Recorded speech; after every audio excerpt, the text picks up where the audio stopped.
Hello friends, welcome back to my YouTube channel. तो friends, आप देख रहे हैं दो दिल एक जान। तो फ्रेंड्स, आप आगे देखेंगे कि अंतरा रघु से बात करने की कोशिश करती है, लेकिन रघु इग्नोर कर देता है। वो ये कहता है कि मुझे काम है, मेरे पास समय नहीं है, मुझे जाना है काम से।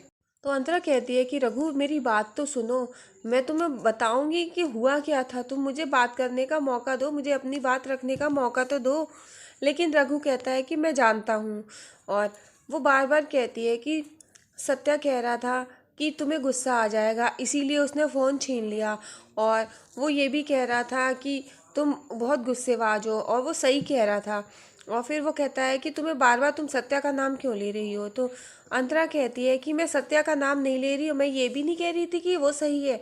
मैं तो ये कह रही हूँ कि तुम मुझसे बात तो करो, तभी तो मैं तुमको बताऊंगी आखिर बात क्या है, और तुम्हें कैसे बताऊं कि वहाँ पर क्या हुआ था। और फिर वो कहता है कि तुम नहीं जानती कि वो कैसा है। तो वो कहती है कि मुझे बताओ तो वो कहता है, तुम्हें पता है कि उस दिन किस बात पर लड़ाई हुई थी? नहीं पता ना तुम्हें? लेकिन अंतरा कहते हैं कि मुझे पता है, सत्या ने मुझे बता दिया, और उस दिन के लिए उसने मुझसे माफ़ी भी मांगी। तो वो कहता है कि फिर तुमने माफ़ कर दिया क्या? तो वो कहती है कि हाँ, मैंने उसे माफ़ कर दिया, और कोई लड़ाई झगड़े में कुछ भी नहीं रखा। इस तरह से लड़ाई रखने से कोई फ़ायदा नहीं होता है, किसी का भी लड़ाई से कोई फायदा नहीं होता। और इतने में रघु वहां से चला जाता है, वो नई बात सुनता है। अंतरा उसके पीछे जाती है बात करने के लिए। इतने में रघु की कॉल आ जाती है, उसको जाना होता है काम से। तो रघु से वो कहती है कि रघु, मुझे बात करनी है। लेकिन रघु कहता है, मेरे पास टाइम नहीं है, मुझे अभी काम से जाना है। और फिर वो चला जाता है। इधर मचमच और रुखसाना कहते हैं, अगर इन दोनों में बात नहीं हुई तो फिर इन लोगों का झगड़ा कैसे ख़त्म होगा। तो रुखसाना कहती है, जहाँ प्यार होता है वहीं पर झगड़ा होता है। मचमच कहता है कि ये सारी बातें तो मेरे ऊपर से निकल जाती हैं, लेकिन मुझे ये तो ज़रूर लगता है कि तूने ज़रूर इसमें पीएचडी कर रखी है, इसीलिए तुझे तो सारी बातें समझ में आती हैं। तो वो कहती है कि हाँ, आती हैं। इधर आप देखेंगे कि घर पे अंतरा आती है तो उसे आपा मिलती हैं। आपा कहती हैं कि अंतरा, आंखें बंद करो। तो वो कहती है कि आपा, बात तो बताइए क्या है। लेकिन फिर वो आंखें बंद करके ले जाती है, तो अपनी उसकी माँ के पास ले जाती है। अंतरा अपनी माँ को देख के बहुत खुश होती है, और फिर वो अपनी माँ के गले लगती है। अंतरा अपनी माँ को जोर से पकड़ लेती है, तो उसकी माँ को कुछ फील होता है कि वो अपसेट है। लेकिन अंतरा अपनी माँ से कुछ नहीं कहती, अभी भी रघु के बारे में सोच रही होती है। रघु ने जो बातें उससे कही थी कि अंतरा बात बात पर सत्या का नाम ले रही थी। और फिर वो आपा की तरफ देखती है। आपा कहती हैं कि तुम लोग खुश तो हो ना, और मैं जानती थी तुम बहुत खुश होगी। तो वो पूछती है कि मामी और मामा जी कहाँ हैं? वो नहीं आए? तो आपा कहते हैं कि वो अभी नहीं आए, वो बाद में आएंगे, और दीदी आ गई हैं। तो फिर वो कहती है कि अच्छा, फिर ठीक है। और अंतरा काफ़ी अपसेट होती है। उसकी माँ पूछती है कि क्या बात है बेटा? तो अंतरा कहती है कि नहीं माँ, कुछ नहीं। इधर रघु और मचमच दोनों लोग जा रहे होते हैं, उनके पास कॉल आई होती है। तो मचमच कहता है रघु से, देख भाई, और वो एड़ी कैसी भी सही, लेकिन वो ऐसी नहीं है तुझसे झूठ बोलेगी, और इसमें तो सत्या की ही गलती है, वो साहेब भी बीच में आ गया। तो फिर रघु कहता है, तू मुझे मत समझा, मुझे समझाने की कोई ज़रूरत नहीं है। और रघु कहता है, अपने काम पे ध्यान दो। मचमच चुप हो जाता है, कुछ नहीं बोलता है। फिर भी वो कहता है कि भाई, एक बार तू एडी से बात कर ले, सारी बात क्लियर कर ले। और इतने में आप देखेंगे वो अपनी मंजिल पर पहुंच जाते हैं। इधर अंतरा अपनी माँ से बात करती है, और उसकी माँ कहती है कि बेटा, क्या बात है, तू कुछ परेशान लग रही है।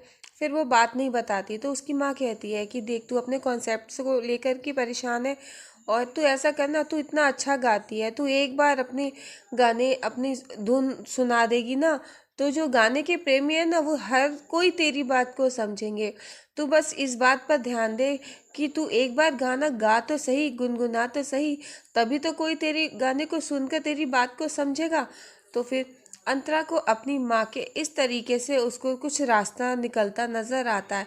अंतरा काफ़ी अपसेट होती है, वो रघु के बारे में सोच रही होती है, लेकिन उसने अपनी माँ को भी कुछ भी नहीं बताया। उसकी माँ कहती है कि बेटा, तू अपने कॉन्सेप्ट पे ध्यान दे, और तेरा जो कॉन्सेप्ट है तेरे लिए बहुत मायने रखता है। इधर फिर आप देखेंगे कि मचमच और रघु दोनों लोग जाते हैं मंदिर की तरफ। रघु के एक आदमी ने उन्हें बुलाया होता है, जिससे कि अमन का पता चलता है। और एक भिखारी होता है, वो कहता है कि मैंने इस आदमी को देखा है। और मचमच फोटो दिखाता है अमन की। वो कहता है कि मैंने देखा है कि कुछ गुंडे इस आदमी को कार में डाल के ले जा रहे थे, और चेहरा ढका हुआ था, लेकिन उसको डालते वक्त चेहरे का कपड़ा हट गया था तो मैंने शक्ल देख ली, यही था वो आदमी। तो मचमच कहता है इसको सही से दिखाई नहीं देता तो ये क्या देखेगा। तो रघु कहता है क्या तुमने सच में इसी को देखा था। तो वो कहता है कि हाँ। फिर रघु पूछता अच्छा ये बताओ वो लोग इसको गाड़ी में डालकर किधर ले गए थे। तो फिर वो आदमी बता देता इधर ले गए थे। फिर इधर आप देखेंगे कि सत्या अपनी शर्ट को बहुत ध्यान से देखता है और अंतरा के बारे में सोचता है कि किस तरह से उस शर्ट से कवर कर रखा था उसने अंतरा और खुद को मधुमक्खी से। और वो बार बार अपनी उस शर्ट को देख रहा होता है जिसकी वजह से वो दोनों लोग काफ़ी नज़दीक थे। और फिर वो अंतरा के बारे में सोचने लगता है। इतने में वहाँ पर माई आ जाती है। माई कहती है कि साहिब तुम ठीक तो हो ना। वो कहता है कि हाँ ठीक हूँ। फिर वो कहती है कि साहिब और बताइए आज तुम्हारे चेहरे पर बड़ी चमक नजर आ रही है। तो वो कुछ भी नहीं बताता। फिर माई देखती है कि साहेब की शर्ट गंदी है। वो अपने आदमी को बुलाती है, घर के नौकर को कहती है कि बंटिया तूने देखा नहीं साहेब के कमरे की सफाई नहीं की, ये देखो शर्ट में कितनी गंदी गंदी है, इसको ले जाओ इसको धो दो। तो वो कहता है कि नहीं माई ये गंदी नहीं है, देखने का नजरिया है, आप जिस नजरिए से देख रही हो आपको गंदी लग रही है लेकिन ये गंदी नहीं है, अगर आपने इसको धो दिया तो इसकी खुशबू चली जाएगी। तो माई पूछती है क्या मतलब है। तो साहेब कहते हैं कि ना माई तुम नहीं समझोगी कि क्या बात है और इसको यहीं पर रहने दो और शर्ट को धोने की कोई ज़रूरत नहीं है, ये गंदी नहीं है। तो माई कहती है कि अच्छा पता नहीं क्या कह रहा है, मेरी तो समझ में नहीं आ रहा है। और इतने में माई का फ़ोन आ जाता है, वो चली जाती हैं। तो उनका नौकर खड़ा होता है, वो शर्ट उठाने लगता है तो सत्या डांट देता है। फिर इधर आप देखेंगे माई पहुंच जाती है, उन्हें पता चलता अमन भाग गया है। तो ये खबर सुनकर उनकी आंखें फटी रह जाती हैं कि आखिर वो चला कैसे गया। उन्हें बहुत गुस्सा आता है, वो आदमी अपने आदमी पे चिल्लाती हैं। इधर आप देखेंगे कि रघु अमन के बारे में पूछताछ कर रहा होता है, फोटो दिखा दिखा कर लोगों से पूछ रहा होता है। इधर अमन वहां से भाग जाता है, अपने आप को छुपते छुपाते हुए जा रहा होता है। और आप देखेंगे कि अमन इधर जा रहा होता है माई से और उनके आदमियों से बचते हुए, और इधर रघु अमन को ही ढूंढ रहा होता है। अमन रघु के बहुत नज़दीक होता है लेकिन वो दोनों लोग मिल नहीं पाते हैं और रघु बार बार अमन को ढूंढने की कोशिश करता है। एक आदमी पे लगता है भी है कि वो अमन है लेकिन इतनी देर में अमन निकल जाता है। इधर अंतरा फ़ोन करती है रघु को पर वो फ़ोन नहीं उठाता। वो बहुत परेशान होती है, वो सोचती है किसी भी तरह से रघु को मनाना ही होगा। इधर माई को बहुत गुस्सा आता है अपने आदमियों पर। वो कहती है कि मैंने पहले ही कहा था ये एक टेररिस्ट है और इसने ट्रेनिंग ले रखी है, इस पर ध्यान देना। इधर रघु और मचमच उसी खाली घर के पास पहुंच जाते हैं जहां पर माई और अमन थे। माई अभी भी वहीं पर होती है अपने आदमियों के साथ में और अपने आदमियों से अमन के बारे में पूछ रही होती है। और इधर अमन छुपता हुआ जा रहा होता है। वो दूर से देखता है कि रघु और मचमच है, उनकी गाड़ी है, तो वो रघु को आवाज देता है और रघु की गाड़ी की तरफ भागता है। इतने में माई के आदमी आ जाते हैं और अमन को पकड़ लेते हैं और रघु अमन की आवाज को नहीं सुन पाता। इधर रघु फोन पर बात कर रहा होता, वो कहता है कि मचमच तुम यहीं पे रुको, मैं अंदर जा कर के देखता हूँ। और इतने में वो फोन रखता है और अंदर की तरफ जाता है। उधर माई के आदमी अमन को पकड़ लेते हैं और इधर रघु उस खाली घर में अंदर जाता है और दरवाज़ा खोलता है। कुंडी खोल के जब वो अंदर जा कर के देखता है जिस घर में जिस कमरे में माई होती है वो माई वहाँ पर छुप जाती है। और इधर रघु अंदर जा कर के देखता है तो उसे वहाँ पर कोई नहीं दिखता है और वो पूरा घर चेक करता है और पूरे घर में उसको कोई भी नज़र नहीं आता, सिर्फ इधर से उधर सामान पड़ा होता है। और फिर उस घर में एक अंदर को और कमरा होता है, उसमें भी जाकर वो चेक करता है लेकिन उस कमरे में भी उसे कोई नहीं दिखता है। और सारी जगह को चेक करने के बाद फिर वो वहाँ से जाने लगता है और वो दरवाज़ा वापस बंद करके चला जाता है। माई वहाँ पर निकल आती हैं और वो रघु की तरफ देख रही होती हैं। इधर मचमच वो बाहर खड़ा होता है और फिर मचमच रघु से कहता है कि भाई चलो कुछ मिला। तो वो कहता है कि नहीं।